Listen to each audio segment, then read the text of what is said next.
সুপ্রভাত, সকলকে আবার আমার চ্যানেলে স্বাগত। সকলকে শুভ দীপাবলির অনেক অনেক শুভেচ্ছা। আজকের দিনে আমি আপনাদের নিয়ে যাব আমাদের উত্তর 24 পরগনার হালি শহরে। চলুন।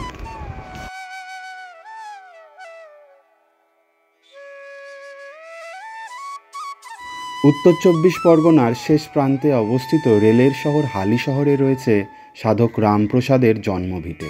আজ আপনাদের সেখানেই নিয়ে যাব। শিয়ালদা মেন লাইনের নৈহাটি এবং ব্যারাকপুর লোকাল বাদে সমস্ত ট্রেনই হালি শহরের উপর দিয়ে যায়। বেশিরভাগ ট্রেনই হালি শহরে থামে।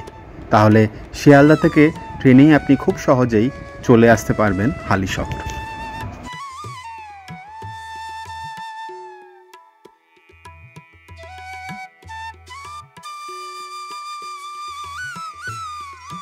হালিশহর স্টেশনে 1 নম্বর প্ল্যাটফর্ম থেকে বাইরে বেরোলেই আপনি টোটো অটো পেয়ে যাবেন, যা আপনাকে রামপ্রসাদের ভিটেতে নিয়ে যাবে। এছাড়াও আপনি যদি নিজস্ব যানবাহনে আসতে চান তাহলে কল্যাণী এক্সপ্রেস রোড দিয়ে চলে আসুন হালিশহরের কাছাকাছি। সেখান থেকে রেল গেট পার করেই চলে আসুন আপনি রামপ্রসাদের ভিটেতে। রেলের শহর হালি শহরে আপনার চোখে পড়বে বিশাল বিশাল রেলগাড়ি সারিবদ্ধভাবে দাঁড়িয়ে রয়েছে। এছাড়াও এখানে বিভিন্ন যন্ত্রাংশের কারখানাও রয়েছে। বিশাল বড় রেলওয়ে ইয়ার্ডও রয়েছে। বেশ ভালোই লাগবে, সাজানো গোছানো শহর। এখানকার খাবার দাবারও খুবই উন্নত মানের। হালি শহর যখন নামবেন আপনি অটো করে যেতে গিয়ে দেখতে পারবেন যে বিশাল বড় হালি শহর পৌরসভার তোরণ রয়েছে, খুব সুন্দর। এই যেন আপনাকে স্বাগত জানাচ্ছে হালি শহরে। আর তারপরেই চলে আসুন রামপ্রসাদের ভিটেতে। খুবই সুন্দর স্থান। চলুন ঘুরিয়ে দেখাই আপনাদের রামপ্রসাদের ভিটে।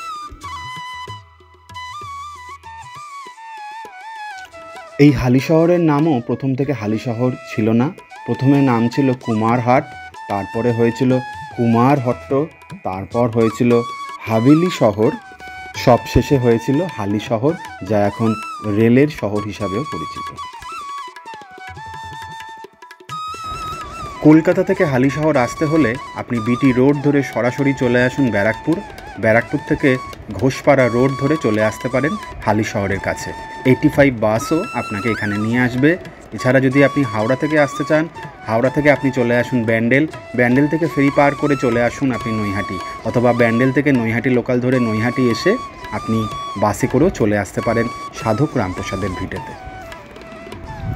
বাঁশবেড়িয়া স্টেশন থেকেও আপনি টোটো করে গঙ্গার ফেরিঘাটে এসে ফেরি পার করলেই রামপ্রসাদের ফেরিঘাটে এসে পৌঁছাবেন। অনেকগুলো উপায়েই আপনি এখানে আসতে পারেন। রেলের শহর হালি শহর খুবই প্রসিদ্ধ স্থান। এখানে চৈতন্য ডোবা রয়েছে, রামপ্রসাদের ভিটে রয়েছে, সিদ্ধেশ্বরী কালী মন্দির রয়েছে, রানী রাসমণির ঘাটও রয়েছে। রয়েছে পুষণ আশ্রম এবং নিগমানন্দ আশ্রম। প্রত্যেকটি স্থানই খুবই সুন্দর এবং ঐতিহাসিক গুরুত্বপূর্ণ। সময় সুযোগ পেলে প্রত্যেকটি স্থানই আপনি একদিনেই ঘুরে নিতে পারেন। আমরা চলে এসেছি সাধক রামপ্রসাদের ভিটের কাছে। পথে চোখে পড়বে দুটি প্রাচীন শিব মন্দির। মন্দিরে প্রবেশের মুখেই আপনি পেয়ে যাবেন পূজা সামগ্রীর কেনার অনেক দোকান। সেখান থেকে কিনে নিতে পারেন, অথবা আপনি নিজের থেকেও কিনে আনতে পারেন। এখানে গাড়ি পার্কিংয়েরও অনেক জায়গাই রয়েছে। যত সন্ধে হবে তত এখানে ভিড় বাড়বে, তাই যতটা সম্ভব আগে আসার চেষ্টা করুন, তাহলে খুব সুন্দরভাবে পূজা অর্চা দেখতে পারবেন। সাধক রামপ্রসাদের বড় কন্যা জগদীশ্বরীর নাম অনুসারেই এই মন্দিরে মায়ের নাম জগদীশ্বরী। মন ভরে মাকে প্রণাম করুন এবং নিজের মনোবাঞ্ছা জানান, তিনি অবশ্যই তাতে সাড়া দেবেন। কালী সাধক রামপ্রসাদের জন্ম 1720 খ্রিস্টাব্দে হালি শহরের এই অঞ্চলেই। তিনি প্রায় 65 বছর জীবিত ছিলেন। তিনি 1786 খ্রিস্টাব্দে মাকে নিয়ে যখন গঙ্গার ঘাটে ডুব দেন, তারপরে তার সেখানেই জীবনাবসান হয়। প্রায় 65 বছর তিনি তার জীবন এই হালি শহরেই কাটিয়েছিলেন। শোনা যায় যে সাধক রামপ্রসাদের কাছে মা অন্নপূর্ণাও গান শুনতে এসেছিলেন। তিনি সাধক রামপ্রসাদের সুরে এতটাই আকৃষ্ট হয়েছিলেন যে তাকে স্বপ্নাদেশও দিয়েছিলেন। প্রসাদের ভিটে বুঝতেই পারবেন পুজো শুরু হয়নি।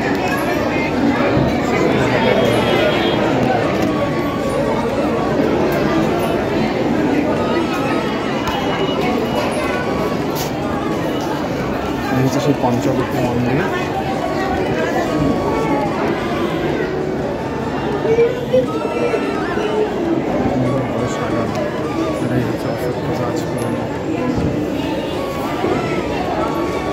সাধক রামপ্রসাদের জন্মভিটে, এখানে রানী রাসমণিরও পদার্পণ হয়েছিল কতদূর আমরা জানি। দেখতেই পাচ্ছেন নির্মাণ কার্য 1405। সত্যি করে পূর্ণতীর্থ। করুণাময়ী রানী রাসমণি হালিশহরের কাছে কোনা গ্রামে জন্মগ্রহণ করেছিলেন। তিনিও সাধক রামপ্রসাদের এই ভিটেতে তার শৈশব কাল কাটিয়েছিলেন।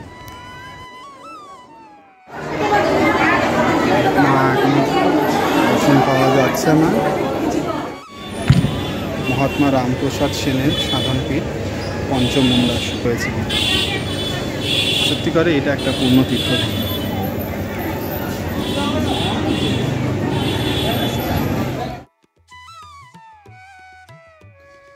কালী সাধক রামপ্রসাদের জন্ম 1720 খ্রিস্টাব্দে হালিশহরের এই অঞ্চলেই। তিনি প্রায় 65 বছর জীবিত ছিলেন। তিনি 1786 খ্রিস্টাব্দে মাকে নিয়ে যখন গঙ্গার ঘাটে ডুব দেন, তারপরে তার সেখানেই জীবনাবসান হয়। প্রায় 65 বছর তিনি তার জীবন এই হালিশহরেই কাটিয়েছেন। পাশেই রয়েছে পঞ্চবটীতলা, যেখানে সাধক রামপ্রসাদ তার সাধনা করেছিলেন। এখানে কিছু দাতব্য চিকিৎসালয়ও রয়েছে এবং ছোট্ট একটি অতিথি নিবাসও রয়েছে। মন্দিরে প্রবেশ করলেই আপনি দূর থেকেই মায়ের দর্শন পাবেন, তবে দুপুরবেলা মায়ের দর্শন করা সম্ভব হয় না। আর মন্দিরের বাঁ দিকে রয়েছে একটি বড় পুষ্করিণী, যেখানে সাধক রামপ্রসাদ ছোটবেলায় স্নান করতেন। সাধক রামপ্রসাদ ভক্তিগীতির এক নতুন প্রজন্মের জন্ম দিয়েছিলেন। এক নতুন ভাবধারারও তিনি সৃষ্টি করেছিলেন। লোকগীতি এবং বৈষ্ণব সঙ্গীতের সংমিশ্রণে ভারতীয় রাগরাগিনীর অপূর্ব মিলনের সাথেই তিনি তৈরি করেছিলেন এক নতুন সুরের। সাধক রামপ্রসাদের স্নানের ঘাট, যেখানে তিনি ছোটবেলায় স্নান করতেন এবং যে ঘাটে তিনি স্নান করতে নেবে বিলীন হয়ে গিয়েছিলেন। রামপ্রসাদের স্নানের ঘাট থেকে আপনি আরও এগিয়ে আসুন, চোখে পড়বে হালিশহর পৌরসভা ক্রেক পার্ক। সকলের কাছে অনুরোধ রইল, এবছর দীপাবলির দীপান্বিতা অমাবস্যায় চলে আসুন সাধক রামপ্রসাদের স্মৃতিবিজড়িত এই হালিশহরের বাড়িতে এবং ঘুরে দেখুন অপূর্ব সুন্দর এই কালীক্ষেত্র। এখান থেকে আপনি পায়ে হেঁটে গঙ্গার দিকে চলে আসুন, চোখে পড়বে দুটি শিব মন্দির, এগুলোও শতাব্দী প্রাচীন। আর তার অপর পাশেই রয়েছে হালিশহর পৌরসভা থেকে আরেকটু এগিয়ে আসলেই আপনি পেয়ে যাবেন শতাব্দী প্রাচীন সিদ্ধেশ্বরী কালী মন্দির। এই মন্দির একদম গঙ্গার পাড়ে অবস্থিত। মন্দির চত্বরে আপনি বাবা বিশ্বনাথেরও দর্শন পাবেন। খুবই সুন্দর এই মন্দির চত্বর। চলুন আপনাদের নিয়ে যাই এই শতাব্দী প্রাচীন সিদ্ধেশ্বরী মায়ের দর্শন করাতে। আশা করি এই ভিডিও সকলের ভালো লাগছে।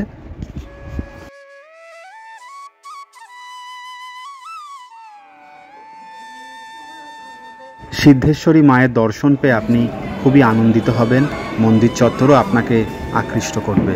মন্দির চত্বরে যে নাট মন্দির রয়েছে তাও বেশ সুন্দর, তবে মূল মন্দিরের যে কষ্টি পাথরের দেবী মূর্তি ছিল তা খোয়া গেছে, এটাই অত্যন্ত দুঃখের কারণ।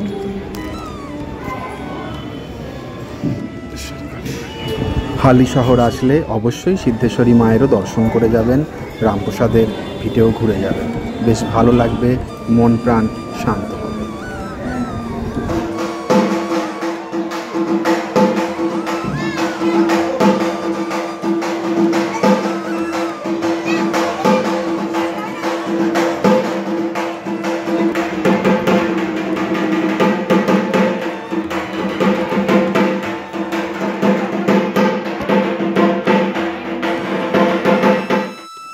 হালিশহর স্টেশনের 1 নম্বর প্ল্যাটফর্ম থেকে বেরিয়ে আসলে অটো আপনাকে সরাসরি সিদ্ধেশ্বরী কালী মন্দিরের কাছে নিয়ে আসবে। ভাড়া পড়বে 10 টাকা। এবার এই সিদ্ধেশ্বরী কালী মন্দির থেকে আমরা চলে যাব রানী রাসমণি ঘাটের দিকে। সেখানেও ঘুরে দেখাবো এক অতি সুন্দর দক্ষিণেশ্বরের আদলে তৈরি মন্দির।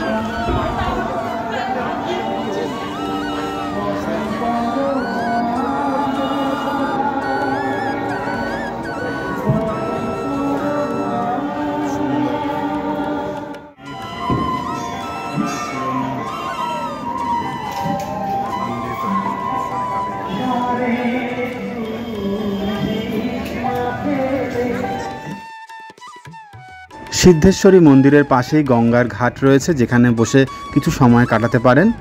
তবে আজ যেহেতু অনেকগুলো মন্দির আপনাদের ঘুরিয়ে দেখাবো, তাই এখানে বেশি সময় কাটালাম না। চলুন।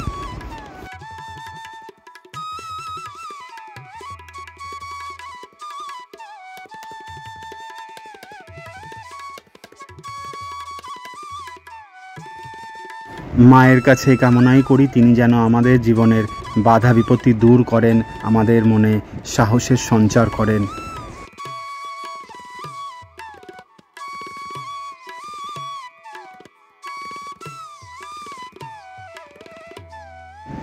এবার এখান থেকে যখন কাঁচরাপাড়ার দিকে আপনি আসবেন, বাগমোড়ের দিকে, তখন চোখে পড়বে বঙ্গীয় সারস্বত আশ্রম বা নিগমানন্দ প্রভুর আশ্রম।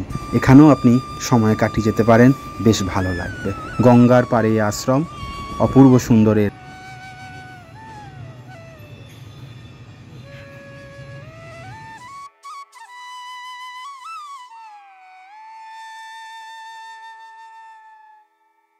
চলে এসেছি আমরা রানী রাসমণি ঘাটের কাছে। গঙ্গার ওপারেই হচ্ছে হংসেশ্বরী মন্দির, যা খুব জাগ্রত মন্দির, হুগলি জেলার অন্যতম সেরা পীঠস্থান। পাশে ঈশ্বরগুপ্ত সেতু পার করে আপনি ওখানে চলে যেতেই পারেন, সাথে যদি নিজস্ব যানবাহন থাকে, কারণ এখান থেকে ফেরি চলে না। এই দূরে যে মন্দিরটা দেখছেন, অপূর্ব সুন্দর দক্ষিণেশ্বরের আদলে তৈরি মন্দির, তার পাশে রয়েছে একটি মিশন। চলুন ওখানে আপনাদের ঘুরিয়ে দেখাই।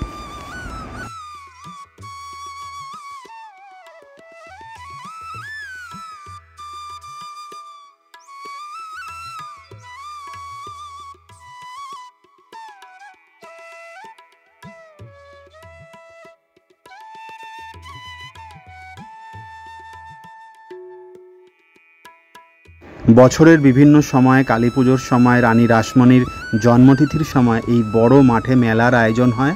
ওপাশেও রয়েছে একটি মন্দির, যেখানে শ্রীরামচন্দ্র মহাদেব রয়েছেন, পবনপুত্র হনুমানজি রয়েছেন, আরও অনেক দেবতারা রয়েছেন।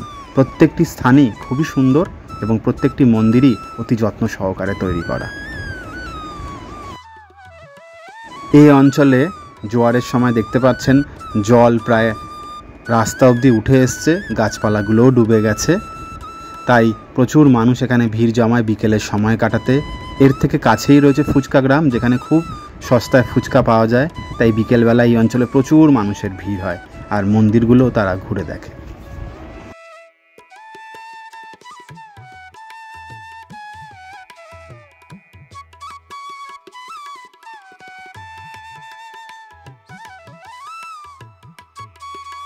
মন্দিরের ভিতরে যে মাতৃ প্রতিমা রয়েছে তার ছবি ভিডিও নিষিদ্ধ, কিন্তু বাবা বিশ্বনাথের ছবি এবং ভিডিও আপনাদের দেখালাম।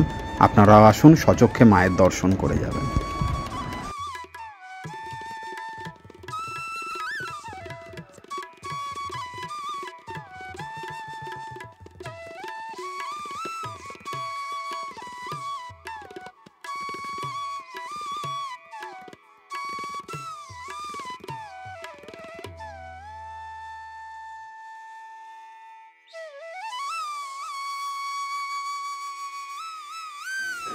সারা বছর ধরে মানুষ তার মনোবাঞ্ছা মাকে জানায়, এবং সেই মনোবাঞ্ছা যদি পূর্ণ হয় তাহলে তারা মায়ের কাছে বিশেষ পুজোর আয়োজন করে। চলুন আপনাদেরকে আজ দেখাবো কিছু বিশেষ স্থানের মায়ের পুজোর আয়োজন এবং মায়ের মূর্তি। আশা করি সকলের ভালো লাগবে। জয় মা কালী, জয় মা তারা, তোমার অপার মহিমা, তোমার কৃপাদৃষ্টি আমাদের উপর বজায় রেখো। আর ভিডিওটা পুরো শেষ অবধি দেখবেন, আশা করি আপনাদের ভালো লাগবে। ভালো লেগে থাকলে অবশ্যই আমার চ্যানেলটি সাবস্ক্রাইব করবেন, আপনাদের মূল্যবান মতামত জানাবেন। জয় মা কালী। চলুন।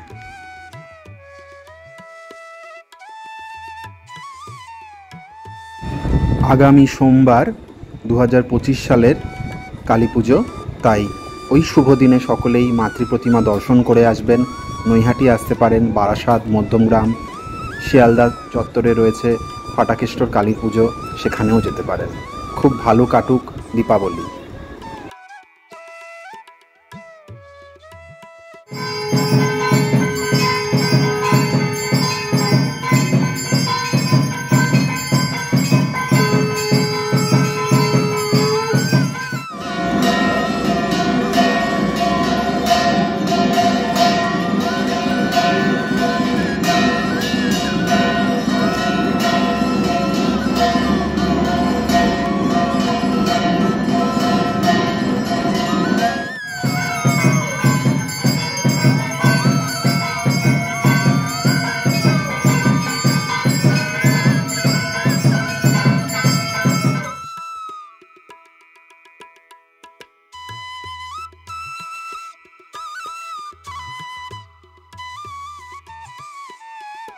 সারা কলকাতা জুড়ে অনেক কালীক্ষেত্র রয়েছে কালীঘাট, রয়েছে ঠনঠনিয়ায় মা কালী, রয়েছে মা সিদ্ধেশ্বরী, পুটে কালী, জোড়াসাঁকোর কালীবাড়ি, সিদ্ধেশ্বরী কালীবাড়ি।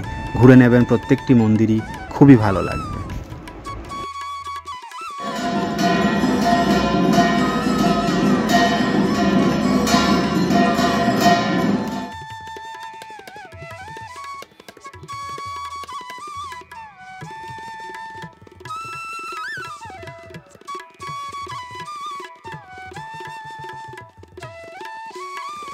মন রে কৃষি কাজ জানো না, আমার সাধনা মিটিল, আশা না ফুরিল। এই সকল শ্যামা সঙ্গীত আমাদের আজও মন প্রাণ জুড়ে রয়েছে। শ্যামা পুজোর এই উৎসবে সারা বাংলা জুড়েই এই ধরনের শ্যামা সঙ্গীত আপনি শুনতে পাবেন, যা আপনার মন প্রাণ ছুঁয়ে যাবে।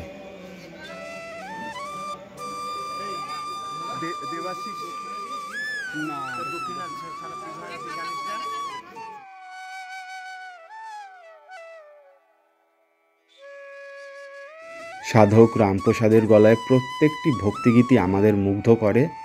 আধুনিক যুগের গায়করাও সেসব ভক্তিগীতি গাইছেন এবং আমাদের মন জয় করে নিচ্ছেন। আসুন ঘুরে দেখুন হালি শহরের কালীক্ষেত্র সাধক রামপ্রসাদের এই পৈতৃক ভিটে, যেখানে রানী রাসমণিরও স্মৃতি অনেক রয়েছে। তবে মন্দির প্রাঙ্গণে যতই ছবি ভিডিও তুলতে পারেন কোনো বাধা নেই। গর্ভগৃহের ছবি ভিডিও তোলা একেবারেই নিষেধ, তাই দূর থেকেই তুলে নেবেন। সিদ্ধেশ্বরী কালীবাড়িতে অবশ্য আপনি সমস্ত ছবি এবং ভিডিও তুলতেই পারেন, কোনো সমস্যা হবে না। জয় মা কালী, তোমার কৃপাদৃষ্টি আমাদের উপর বজায় রেখো, বাধা বিপত্তি দূর করো, শুভ শক্তিকে জাগ্রত করো, অশুভ শক্তির বিনাশ করো। হুগলি জেলার সোমরা বাজারে রয়েছে 4টি প্রসিদ্ধ কালী মন্দির, তারও ছবি ও ভিডিও আপনাদের সামনে তুলে ধরলাম। একটি সামাজিক অনুরোধ, দীপাবলিতে শব্দবাজি ব্যবহার বন্ধ করুন। পশু পাখিদের উপর কোনো প্রকার বাজি দিয়ে আঘাত করবেন না। মানুষ তার মানব ধর্ম পালন করলে দীপাবলি হয়ে উঠবে সত্যিকারের আলোর উৎসব।